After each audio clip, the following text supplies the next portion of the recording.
And you are here today to help us analyze what went down in your country last night. So let's break it down, everybody. Donald Trump is heading back to the White House after winning a decisive victory over Kamala Harris last night. This was, I believe, the greatest political movement of all time. There's never been anything like this in this country, and maybe beyond. And now it's going to reach a new level of importance because we're going to help our country heal. Well, it was just a stunning political comeback and a historic night. Trump is the first ever president to serve as a convicted felon. So let's break down our reactions to this. I think a lot of people still processing. What was your thought, Capri?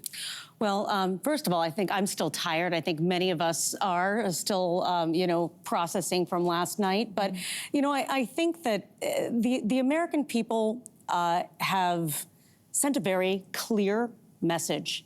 And one of the things I think that has happened as I reflect upon last night's results is that there are sectors of the American electorate that I think that they've been taken for granted.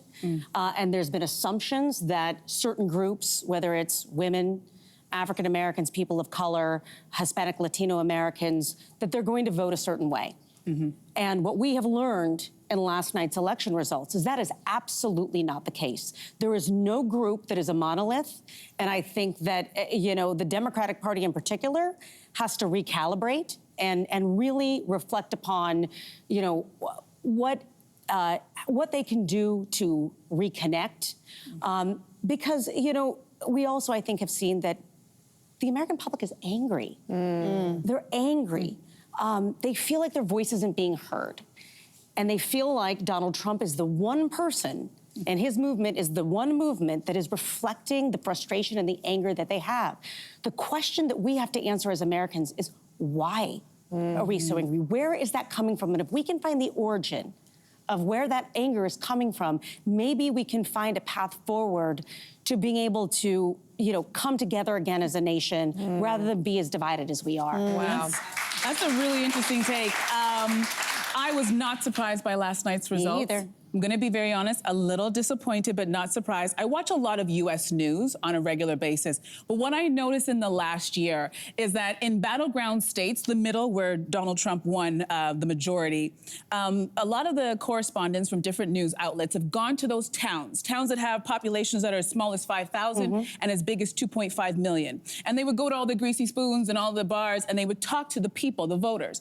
And the one thing that they all said was a resounding message was, we liked the country more. We felt safer and we felt like the country was in a better position financially and we want to go back to that. Of course, they did not mention things like the pandemic and some of the things that they liked were things that Obama had done, but research, there wasn't a lot of research done, but it was an overwhelming, everybody seemed to be reading from the same script no matter what town they were in. And what was most surprising is you expect to hear that from a certain demographic, but we were hearing that was being heard from Black, white, young, old, rich and poor. And I was watching that ever since he announced that he was running again in this election. I'm like, okay, this is overwhelming. Everybody's feeling the same. And I feel like, that slogan that he coined in 2015, Make America Great Again? It's a great slogan because people remember it. Well, now it's he can fix it. Now that's his slogan. Make America Bob Great the Again. But here's the deal. I think he made that popular, but I think this time going back into the White House, he's going to make good on that promise. And depending on who you are, whether you're gay, straight, rich, poor, Black, white, either you're really excited about that or you're absolutely terrified. I don't think there's any middle ground with the results of this election. I mean, I think most people, well, maybe not you. I was not surprised. I went to bed early last night as I was like, I'm done. I could see the way that things were turning. And I woke up in the middle of the night and I'm like, I'm not gonna do what I did last time, which was when the 2016 election, I did turn on my phone and I saw what had happened and I was like, I'm not doing that. So I waited until this morning, found out, and I wasn't surprised, but I was a little disappointed. But I agree with you, Capri. I think this is, for me, I take this as less of a collective loving Trump and more of a collective of people rejecting the Biden-Harris administration. And I think what Democrats maybe failed to do was to read the tea leaves in advance and see that this could be a change election. Biden should have stepped aside, I think, a lot earlier. And I think that there was this assumption when they made this, they weren't listening to the people to say, like, people are dissatisfied. The economy is terrible. Or even though people are saying, oh, the economy is better, people don't feel that. People are feeling like they're struggling. And I think if this administration had actually looked a little bit deeper and maybe presented another candidate completely, or at least let Harris have a bit more runway to for people to get to know her, for people to understand what she was all about, they might have had a better chance. But I think they relied heavily on the assumption that, again, women would predominantly vote for her, that people of color would predominantly vote for her, that the abortion issue was going to make, this galvanizing moment. And they were wrong. They were wrong, because ultimately I think what people are saying is that we're struggling, we're scared, and we need a change. And so I don't think, again, the part of me that's heartened is I don't think it's about, like, yay, we love Trump. I'm making that assumption. They're not saying that. I think they were just saying we can't have more of the same. We need something different. I hope that it isn't a gazillion times worse. Yeah, it's true. Listen, I think it's okay to say that I'm sad and I'm really downtrodden today.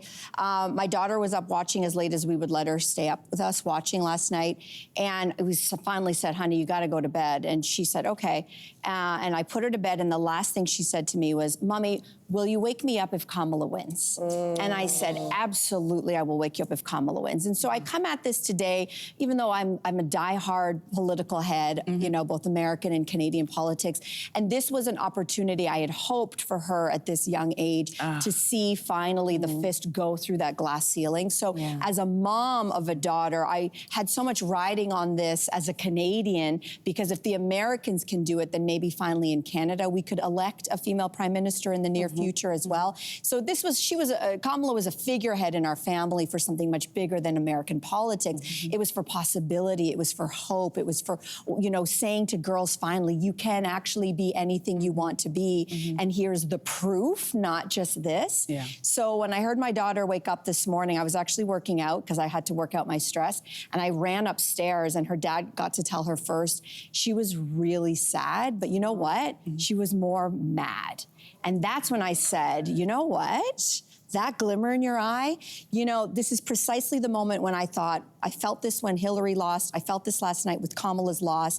The future first female elected president or prime minister is the same little girl or young woman who watched Hillary or maybe watched Kamala last night, who will be the future first. It might be my daughter. It might be my daughter. It might be your daughter. So from hardship, this is when you watch and look forward, and from this, positive will come. I like that positive spin. I like that. Yeah. I love that. Hey, you, come a bit closer. We've got so many more must-see interviews, spicy debates, lifestyle tips, and pop culture moments. So subscribe to our channel by tapping the logo below and don't miss out.